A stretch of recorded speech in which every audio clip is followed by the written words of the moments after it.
আমি এ শহরের আকাশ দেখলাম, জমিন দেখলাম, শত শত নামাজি দেখলাম যারা ফাতিহা জানে না, কত শত ইমাম দেখলাম যারা নিজেই হাদিস মানে না।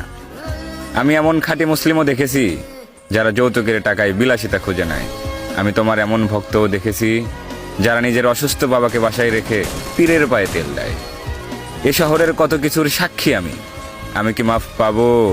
যে কপাল তৈরি হয়েছিল সিজদার জন্য, সে কপালে আজও দাগ পড়েনি, তার জবাবে কি বলবো? এমনও ফজর যায়, জহর আসে, আসর পেরিয়ে মাগরিব ভাসে, আমি আজ বলতেই পারবো না এশা কাকে বলে। যে দেহ একদিন নিজের বিরুদ্ধে সাক্ষ্য দেবে, সেই দেহ আজ অন্য কেউ নিয়ন্ত্রণ করে। তাই আমি জানি না আমি ক্ষমা পাওয়ার যোগ্য কিনা।